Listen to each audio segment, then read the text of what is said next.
Good morning guys, welcome back to the channel. My name is Solomon. For those of you that are new to this channel, please don't forget to like, subscribe and share, and if you have any comments, please drop it down in the comment section below. So how are you guys doing today? I hope you guys are staying safe, because you guys need to stay safe. Like, we all need to stay safe, as you know. So I just said, you know what, let me just bring my face to you guys screen, so you guys gonna see my fine face once again. But like, just kidding.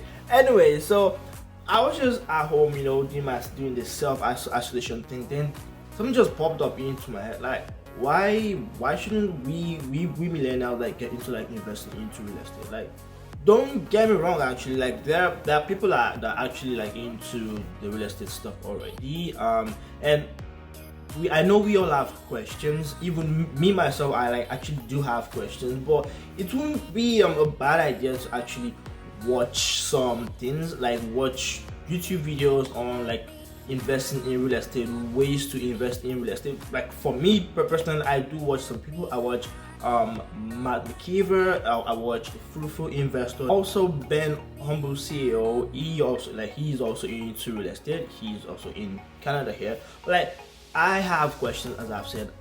I know you guys also have questions, and someday I'll be getting to sit down with them and like talk to them. Actually, we need to like get information from people that are already in that field already, because if you speak to people that are experienced, you'll be able to like get one or two things that you need to actually learn from them. So during this isolation time, right, I'll just be speaking to you guys about like just the surface of real estate investing, how we can actually start at this young age, because we really do need to get into real estate, as I was saying. So first things first, as I'll say, you need a mentor, because we cannot just jump into this without someone guiding us. Now, there are mistakes that we need to make that I'm so sure we would definitely make, but we need to make sure we have someone who actually guides us through how to go through this, because investing into real estate ain't no easy stuff. Nah, it's not like easy, some easy thing, but like you have to like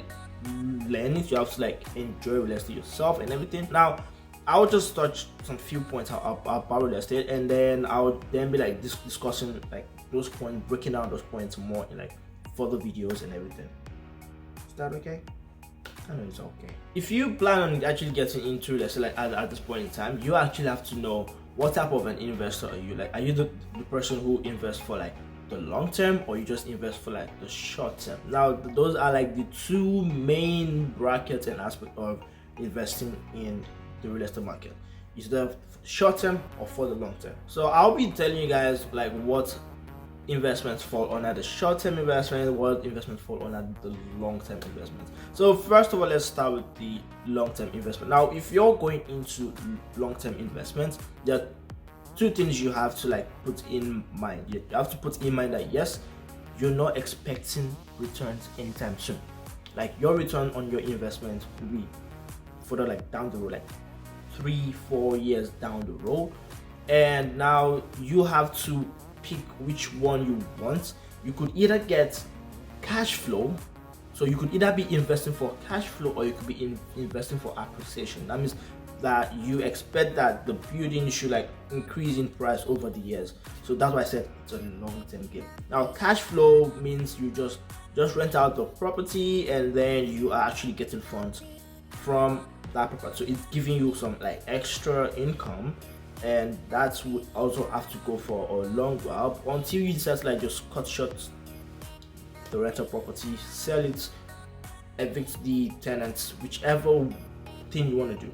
In some markets, you would be able to get a property for cash flow and for appreciation. Now, that will be a very like a gold mine for you, because you'll be able to like get the best of both worlds, because you get the appreciation and the cash flow. So that means your rental property will be giving you cash flow every month, and then as the year goes by, let's say like 4 years down the road, 5 years down the road, the price of the house actually increases. Now, the value of the house increases. Now, that's the appreciation in there. So you can have both of the best worlds, and that's a gold mine, as I've said before. Now, for the short term, now that means you are actually like, you plan on getting your return on your investments in like 6 months, 1 year, 2 years. Now that's not the long term goal. Now you're just looking to like get the funds like quick as possible. Now when we're talking about the short term investment, now we're talking about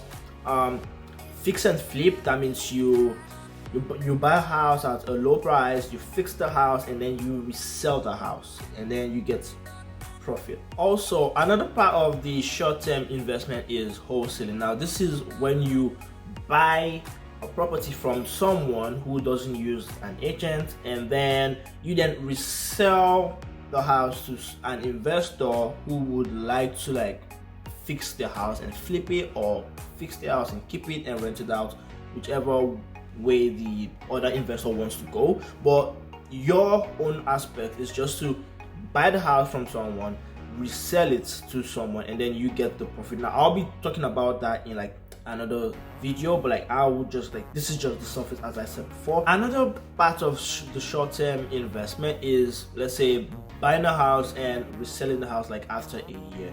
Now let's take for example, you buy a new construction house and then you stay in the house for like a year, and when you're about to sell it, you then add some finishing touches. Let's say the house had carpet, you then change it to like wood or tiles, or the house didn't have like the backsplash at the back of the like the kitchen and stuff like that. You can then like add the backsplash, change the paint and stuff like that. Now that adds value to the house. There are other things that actually do have value to the house, so you have to find those things out like and add them to your house.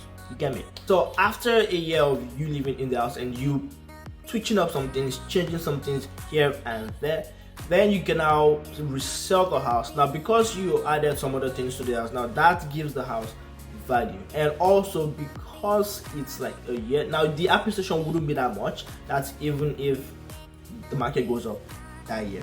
If not, you ain't making money. But if the market tends to go up that year, and then also the finishes you put in the house also increases the value of the house, then you'll be able to like resell the house after a year. You get a profit. Obviously the government will take the share, but you still get your profit and everything. But for me personally, I'm actually the type of person who likes the long-term game. You know what I mean? So I would just buy the property, hold it. Now it depends on the market that I'm actually buying in. It's either I'm getting the cash flow from the property, then the appreciation is very slow, or I'm not just caring about the cash flow, but I care about the appreciation.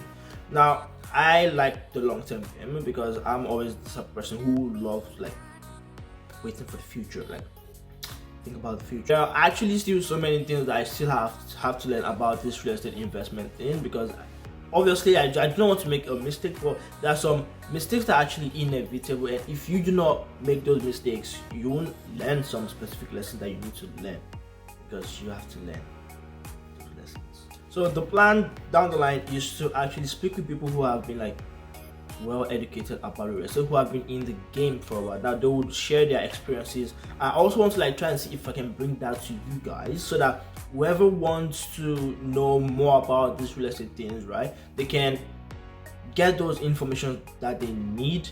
Also, I'll try my best to see if I can speak with Matt McKeever and the Fruitful Investor Ben Ombusio, and there's like 2 other people that I know, but I just can't remember the names. Anyways, I'll just speak with them, or I'll try and do that house tour with them. It's gonna be like an interview like kind of stuff, then ask them some few questions, do an house tour with them, because obviously they're houses.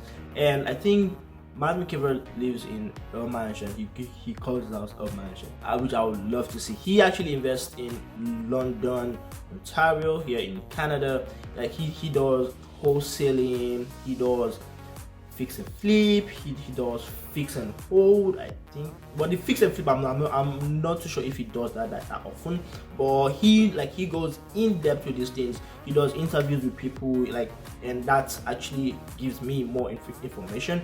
But I still plan on learning more things, and I'll be able to like get those information for you guys. And I hope you guys actually do like it, because I really want us to actually we should get into this game on time. It's for every single person, and the earlier we get into this, better for us all. So I'll be bringing you guys those information, and I hope you guys like those informations. Thank you guys for actually watching, and thank you guys for staying tuned to today's video. And of course, I'm going to be seeing you guys in the next video. Do not forget to like, do not forget to subscribe, do not forget to share. Also smash the like button, guys. Yeah, you have to. As I said, I'll be seeing you guys in the next video, and as always guys, stay safe.